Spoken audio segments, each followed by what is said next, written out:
The rain-begin sky turned gray before anyone noticed. It had been a long day on set, and everyone was rushing to wrap things up. Sydney Sweeney sat quietly under a small tent, arms folded, eyes distant.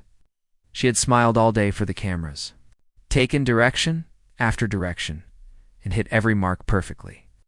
But now, when the lights were off and the crowd started leaving, her silence came back like a shadow. No one asked her how she was.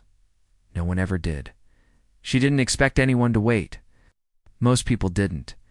In this industry, people were kind on camera and quiet off it. But today had been harder than usual. She had received a message from someone back home. Her younger brother had dropped out of college. Her mother had called twice, voice full of worry. She wanted to help but didn't know how. She wanted to scream but didn't want to be seen as difficult. So she did the one thing she was good at.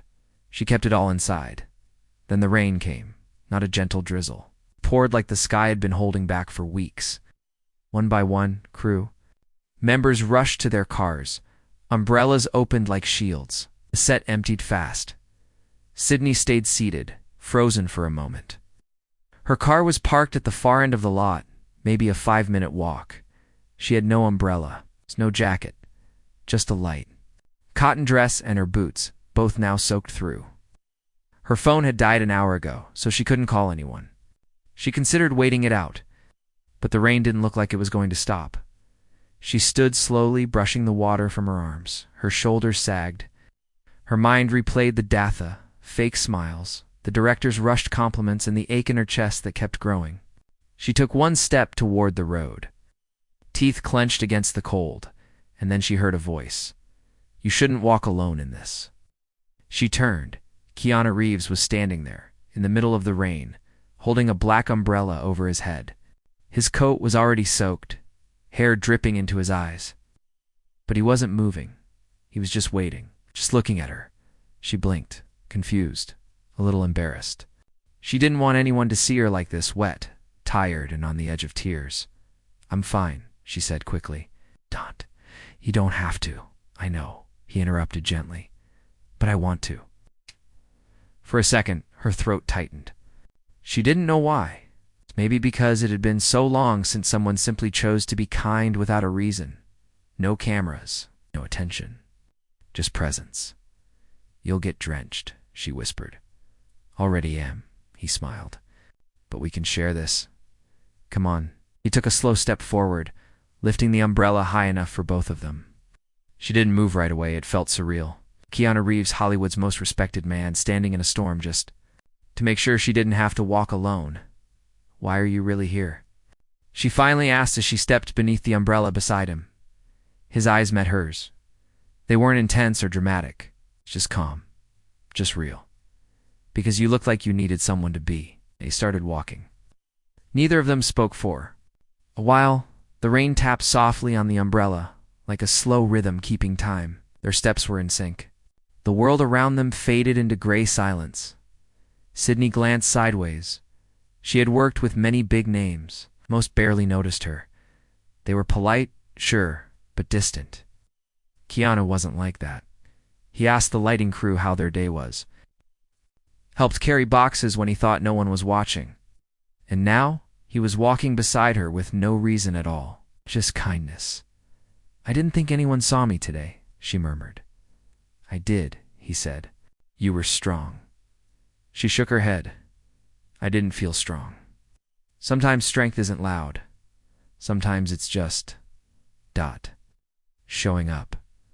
His words made her pause. Something about the way he said it didn't feel rehearsed. It felt like he meant it because he had lived it. She didn't ask about his past, though she'd heard the stories. The losses, the grief, the solitude. She wondered if that's why he recognized her silence. They reached her car. She opened the door, then turned to him. "Thank you." He nodded. "Anytime." She hesitated.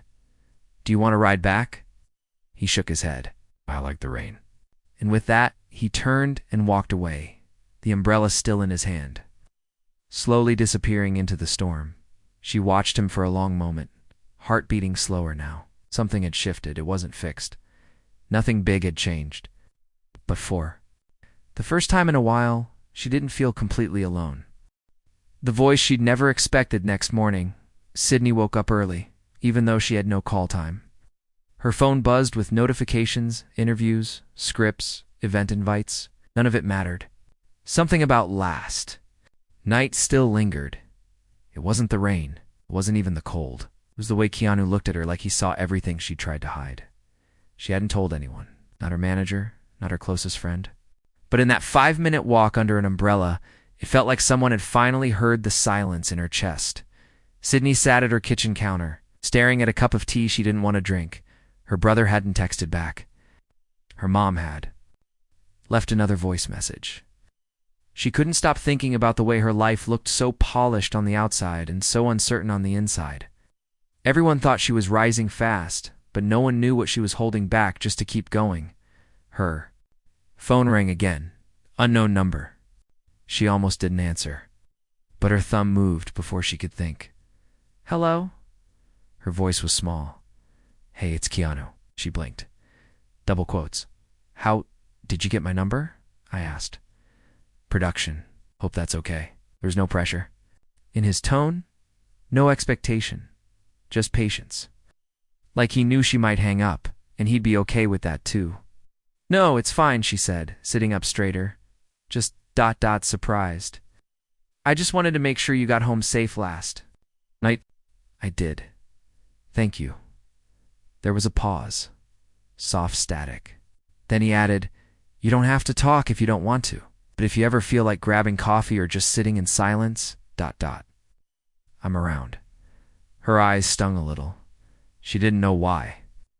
It wasn't a romantic gesture. It didn't sound like pity. It sounded like someone offering warmth without needing anything back.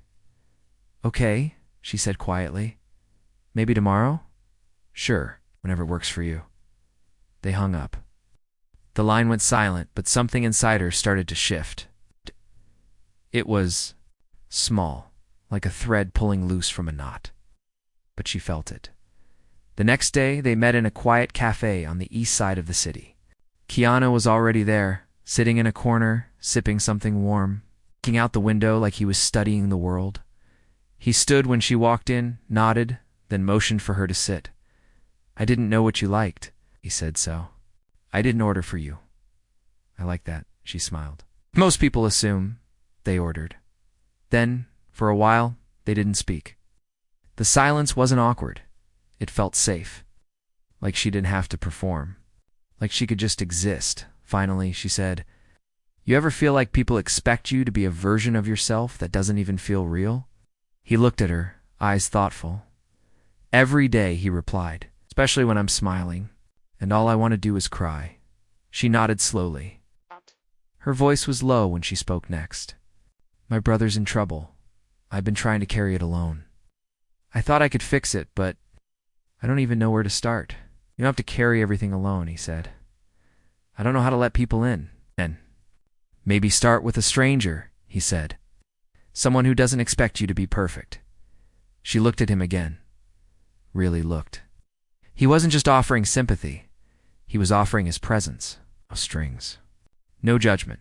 She opened her mouth to speak, but their conversation was interrupted by someone tapping on the window from outside. Paparazzi. Just one man. But the flash from his camera hit hard. Sydney flinched. Her hands dropped from the table. The piece shattered. Keanu stood slowly, calmly. He stepped in front of her, shielding her face. Come on, he said gently. Let's go out the back. They slipped out through the kitchen. Walking through a narrow alley, the moment they stepped outside, a light drizzle began. Again, the rain had returned like a soft reminder of the night before, as they walked. Keanu didn't ask her if she was okay. He didn't offer empty words. He just walked beside her again. Finally, she said, Why do you do this? Not just for me, but I've seen you do it for the crew, the drivers, the extras. Why? His answer came after a few steps. Because there were years when I needed someone and no one came. So now, when I see someone hurting, I try to be the person I once prayed for. Those words hit her like a wave. She slowed, then stopped. You really mean that, don't you? Yeah, he said softly. I do. And in that moment, Sydney realized something. She had spent years proving herself, working harder than everyone else, smiling when she was falling apart, waiting for someone to notice. Now someone had. Not because she was famous, not because she was beautiful, but because she was human.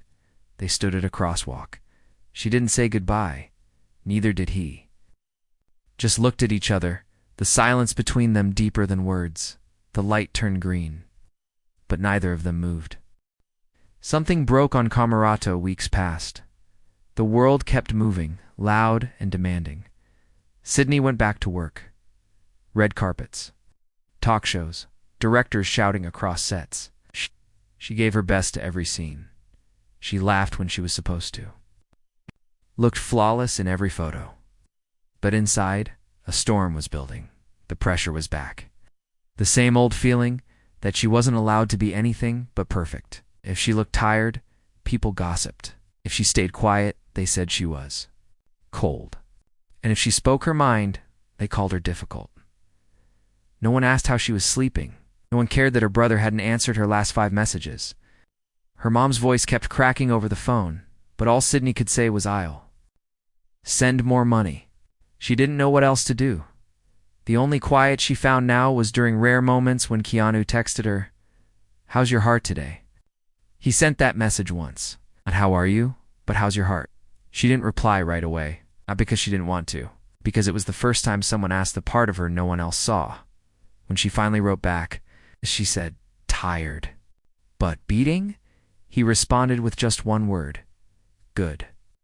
But that night, something inside her cracked. They were filming an intense scene for a new drama. The director was pushing hard. "Give me more." "No, not like that again," she tried. Again and again. The lights were hot. Her co-star kept fumbling lines. The crew looked bored, and then it happened. Sydney missed a cue. Just 1 second off. Da da da da da da da da da da da da da da da da da da da da. "Are you even present, Sydney?" he shouted. "We don't have time for your moods." The words hit her like a slap. Everyone froze. Set went silent. Sydney didn't cry. She didn't yell back. She just stood there. Eyes wide, lips pressed tight. Her chest rose and fell like she was holding back a wave, and then she walked off. Just like that, no apology, no excuse. She walked off set, down the hall, through the back exit, and into the parking lot. It had started raining again. Of course it had. The sky always knew when her world was falling apart. She leaned against her car, head down, breath shaking. Someone called after her, a crew member. She ignored them. Her hands trembled as she reached for her phone. She didn't think. Tapped. "Can you talk?" He replied in under a minute. "Where are you?" 10 minutes later, his motorcycle pulled into the lot, his helmet off, hair wet, eyes kind. He didn't ask questions. He just parked, walked over, and opened his arms. And she stepped into them. No words. It's just the sound of her breath catching. It's the feel of his arms around her like a shield. The warmth of someone choosing to be there, not because they had to, but because they wanted to. She buried her face in his shoulder. "I walked off set," she whispered. "I know," he said softly. "They told me. I think I ruined everything." He said, "You saved something." She pulled back just enough to see his face. "What did I save? Yourself." They stood there in the rain. The same rain that had started it all. The same rain that had once made her feel small. No, it felt different. Like something sacred. Like something honest. He finally asked, "Do you want to go somewhere quiet?" She nodded. He gave her his helmet. They rode through the night, wind, cold, but healing. The city lights blurred behind them. It took her to a place she didn't expect, a small hilltop just outside the city, where the buildings looked tiny and the stars could breathe. They sat on the grass, soaking wet, both silent. "Finally," she said. "I've spent so long trying to be the person they want. I don't even remember who I was before all this." Keanu didn't speak right away. "Eddie," said, "I know who you are." She looked at him. "You're someone who feels everything too deeply. Someone who carries pain in quiet places. Someone who doesn't break easily, but when she does, no one knows what to do. Someone who deserves rest." Her throat tightened. You see all that? She asked. I do, he nodded. Because I've been that person. For a long time she said nothing. Then softly, thank you. He smiled. Not the kind of smile made for cameras. It's the kind that said, I'm not going anywhere. And for the first time in a long time, Sydney believed it. The headline that changed everything it started with a single photo. Sydney had no idea someone had taken it. The moment on the hill, just after the rain.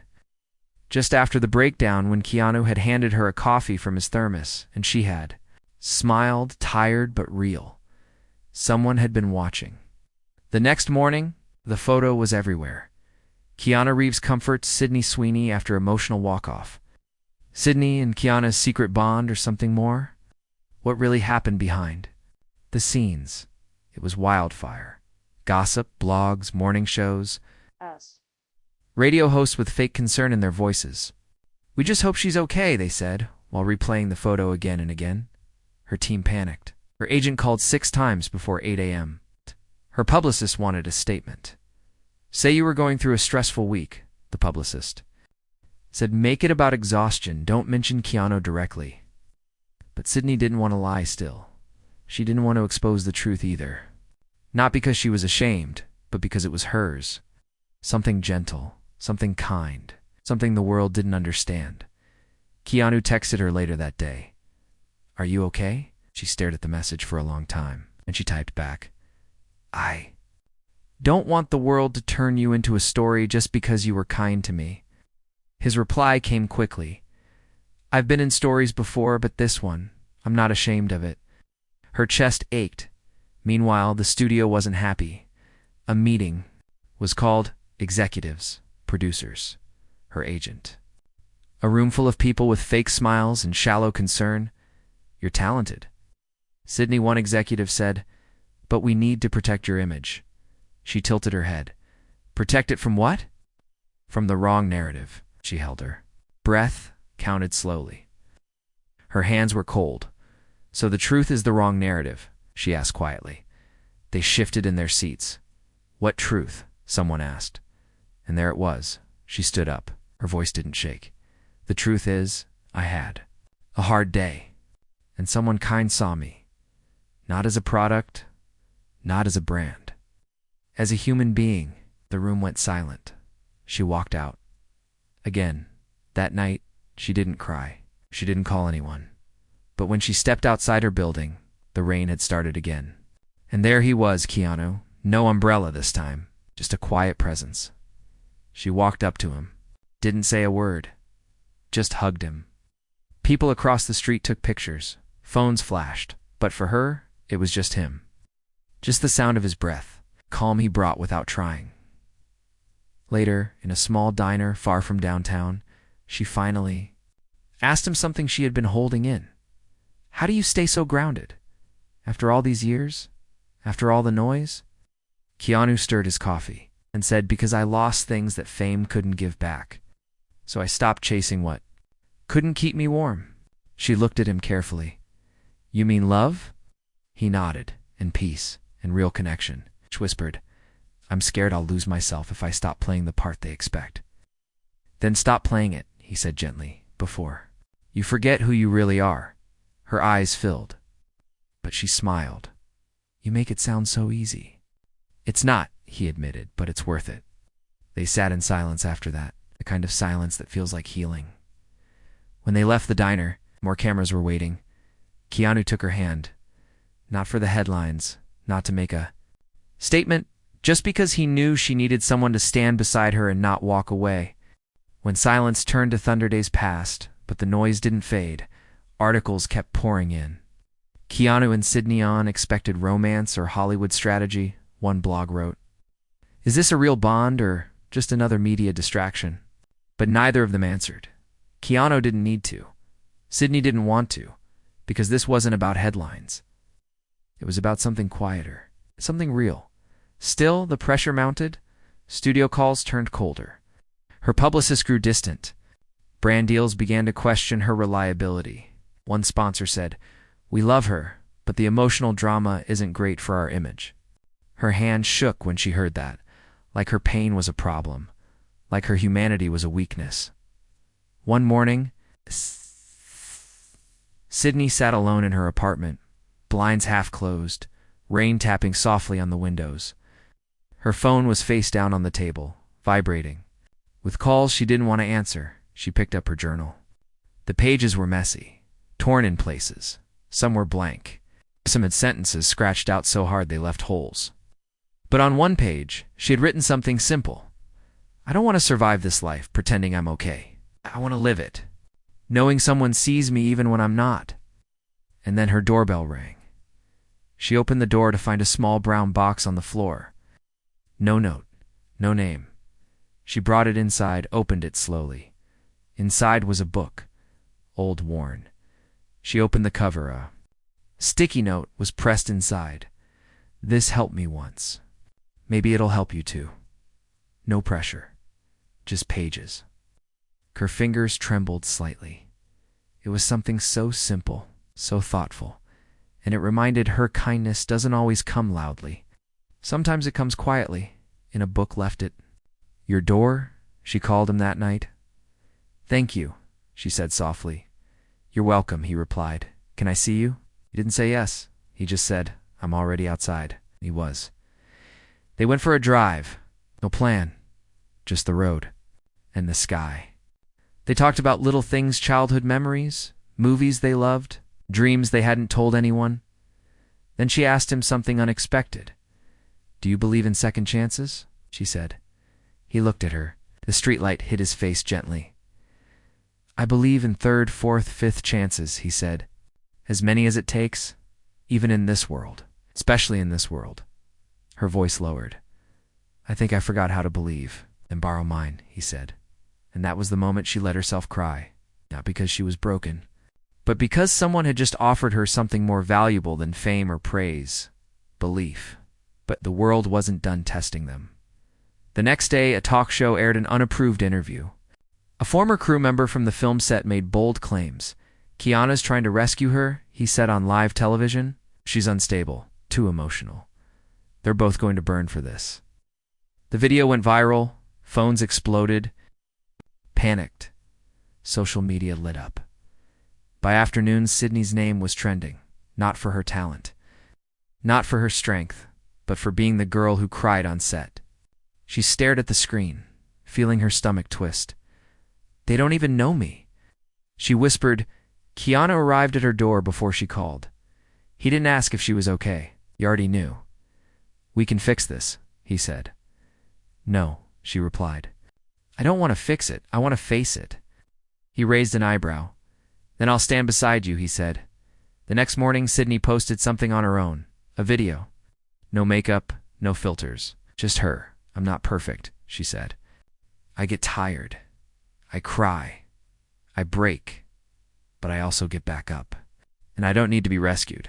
I just need people to remember I'm human. Within minutes, the video spread. Some people mocked her, but many DN'd single quotes. One actress commented, "Thank you for your honesty," a young fan wrote. "I didn't know it was okay to say I'm not okay." And then Keanu posted something to do. Single sentence. Standing beside someone in the rain doesn't mean they're weak. It means you're strong enough to stay. That post broke the internet together. Their words changed the tone. The noise softened. The storm slowed. And in its place, something stronger began to rise. The walk no one saw months had passed. The rain came and went. Headlines changed. New scandals took the spotlight. The world moved on us. It always did. But something in Sydney had stayed different. She still filmed movies. Did interviews. But now, she did them on her terms. No longer smiled when she didn't feel like it. She no longer said, "I'm fine," just to keep others comfortable. She had learned something rare in this world. That being honest was braver than being perfect. And through all of it, Keanu stayed close. It's not in the loud way that people expected. He wasn't always beside her in photos. He didn't attend events just to be seen, but she always knew where he was, because every time she looked behind her, he was there just far enough to let her lead, but close enough to catch her, if she stumbled. One night, after a long shoot, they met again at the small hill outside the city. The same place where the first turning point had happened. This time, there was no storm. It's just a cool breeze and a sky full of stars.